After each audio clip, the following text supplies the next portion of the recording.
والفجر قسم ہے فجر کی، اس سے ایک مراد یہ ہے کہ مطلق ہر فجر کی قسم ہے، اور پھر بعد صحابہ نے، بعد مفسرین نے اس کو معین دن قرار دیا کہ خاص دن کی فجر ہے، اور وہ کون سی ہے؟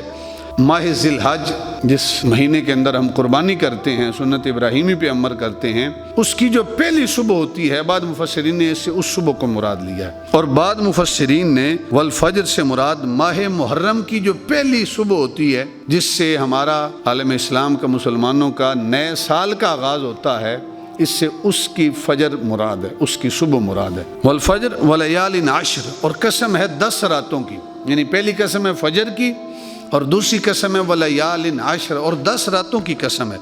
اب یہ جو 10 راتیں ہیں، ان سے کون سی راتیں مراد ہیں؟ اس میں بھی مفسرین کا اختلاف ہے۔ بعض مفسرین فرماتے ہیں کہ اس سے ذی الحج کے جو پہلے 10 دن ہیں وہ مراد ہیں، اور بعض مفسرین کہتے ہیں کہ اس سے جو محرم کے پہلے 10 دن ہیں وہ مراد ہیں۔ ہر اپنی دلیل کے طور پہ حدیث جو ہے وہ پیش کرتے ہیں۔ میں سنن ترمذی کی حدیث مبارکہ پیش کر رہا ہوں۔ حضرت علی المرتضیٰ اس کے راوی ہیں کہ ایک شخص نبی اکرم صلی اللہ علیہ وسلم کے پاس آ کر حاضر ہوتا ہے اور آ کر پوچھتا ہے کہ یا رسول اللہ، مجھے بتائیے کہ اگر میں رمضان کے بعد کسی مہینے میں روزے رکھنا چاہوں تو میں کس مہینے کے روزے رکھوں؟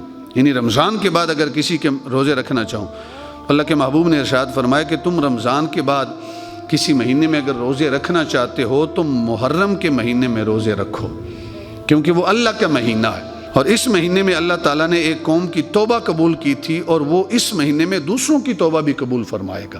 تو ولیال عشر کی ایک تفسیر یہ ہے کہ 10 دنوں کی قسم، 10 راتوں کی قسم۔ کون سی 10 راتیں ہیں؟ یہ محرم کی 10 راتیں بھی اس سے مراد ہے، اور ذی الحج کی 10 راتیں جو ہیں وہ بھی اس سے مراد ہے۔ حضرت عبداللہ ابن عباس رضی اللہ تعالیٰ عنہما بیان کرتے ہیں کہ آپ صلی اللہ علیہ وسلم جب شہر مدینہ تشریف لائے نا، تو آپ نے دیکھا کہ یہودی یوم عاشورہ کا جو 10 محرم کا روزہ ہے وہ رکھتے تھے۔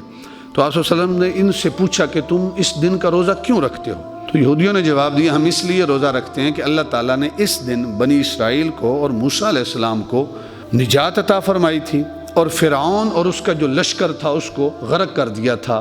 ہم اس دن کے شکرانے میں یوم عاشورہ کا روزہ رکھتے ہیں۔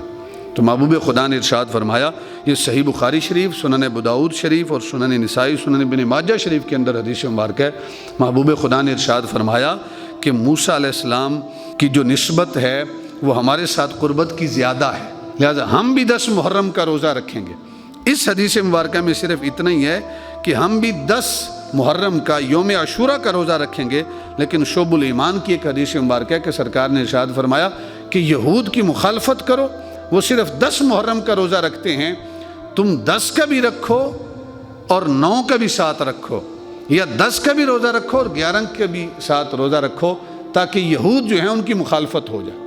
تو احباب جی وقار، دوسرا ولیال عشر اور 10 راتوں کی قسم، اس سے کیا مراد ہے؟ مفسرین نے ذی الحج کے بھی 10 راتیں مراد لی ہیں اور محرم کی بھی 10 راتیں مراد لی ہیں۔